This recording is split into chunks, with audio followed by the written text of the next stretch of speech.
जो है 2 दिवसीय सेमिनार हम संगोष्ठी हम लोग के यहाँ आयोजित हो रही है 18 और 19 फरवरी को। और संगोष्ठी का विषय बिल्कुल ही नितांत नया है और इसमें जो है जो जनजातीय समूह है, भारत के जनजातीय लोग हैं, उनके विकास से संबंधित हमारी चर्चा इस संगोष्ठी में प्रस्तावित है। और इस कार्यक्रम में देश विदेश से शिक्षाविद और जनजातीय समूह के लोग ये सभी यहाँ पर प्रतिभाग करेंगे और उनकी समस्याओं के लिए नीतियों और जो अवसर हैं और जो समस्याएं हैं उनकी इसके बारे में उन सभी के बारे में विचार करने के लिए यहाँ पर ये संगोष्ठी आयोजित की जा रही है। जनजातीय समूह के लोगों के विकास के लिए उनकी शिक्षा, उनके जो समस्याएं हैं उनको जानने की बहुत ज़्यादा ज़रूरत है और ये संगोष्ठी उनके लिए एक नया दृष्टिकोण उत्पन्न करेगी और जनजातीय संवर्ग के विकास के लिए नीतियाँ बनाने में बहुत सहायक होगी। इस अपेक्षा के साथ ये संगोष्ठी यहाँ पे आयोजित की जा रही है।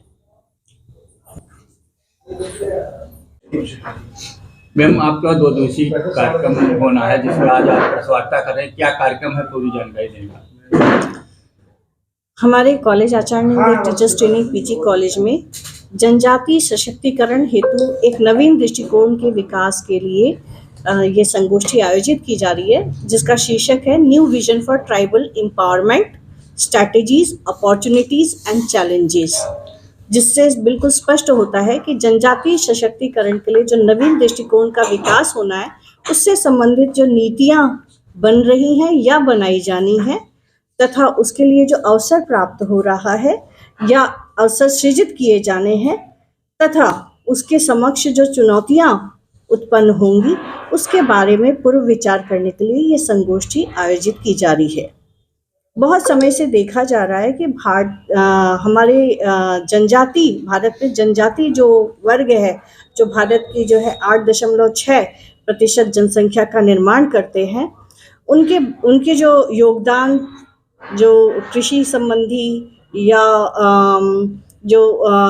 वन संबंधी जो हमारी जो क्रियाएं हैं उन सब में तथा भौगोलिक और सांस्कृतिक पारंपरिक जो भारतीय संस्कृति है उसमें उनका काफ़ी योगदान रहता है, परंतु उनके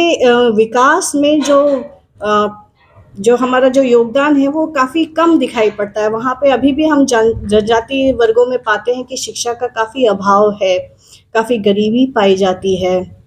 साथ ही साथ हम ये भी देखते हैं कि ज़मीनी विवाद भी दिखाई पड़ता है, नक्सलवाद की समस्या भी हम लोग अक्सर सुनते रहते हैं। तो कहीं ना कहीं हम लोग उनके विकास के प्रति पूर्ण रूप से हम कोई प्रयास सार्थक उस प्रकार से नहीं कर पाए। हालांकि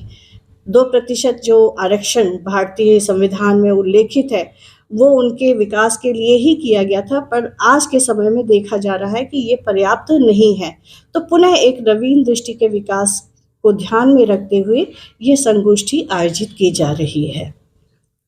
कब तक, किन तारीखों में है यह संगोष्ठी आपकी 18 और 19 फरवरी में आयोजित की जा रही है और जिसमें जनजातीय संवर्ग के प्रतिष्ठित लोग तथा शिक्षाविदों का यहाँ पर एक समागम होगा। जनपद के बाहर से भी कोई,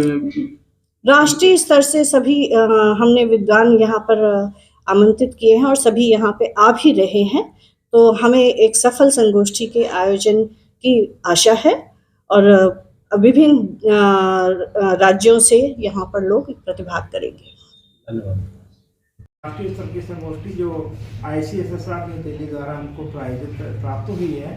उसी के संदर्भ में प्रेस वार्ता का आयोजन किया गया ताकि जनपद के और बाहर के लोगों तक ये सूचना पहुँचे कि बड़ा कार्यक्रम शिक्षा का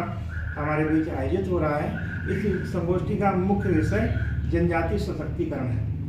जनजातीय समाज को हम देखते हैं कि समाज के सबसे कमजोरतम श्रेणी में आते हैं। जनजातीय समाज की पहचान के लिए जब संविधान बना तो उसमें इस प्रकार का आधार रखा गया कि जो जनपद मतलब आम जो सब समाज से दूर दराज के क्षेत्रों में रहने वाले, सीमावर्ती क्षेत्रों में रहने वाले, जंगल के क्षेत्रों में रहने वाले जो लोग हैं जिनकी विशेष प्रकार की संस्कृति है, ना तो तत्कालीन समाज ने उन्हें मिलाना चाहा, ना उन्होंने भी शरण देना चाहा। लेकिन हम जब भारत की जनगणना की बात करते हैं और समाज का एक बहुत बड़ा वर्ग अगर इससे अछूता रह जाता है विकास की दृष्टि से, तो निश्चित रूप से जो हमारा विश्व गुरु का करने का सपना है वो साकार नहीं हो सकता।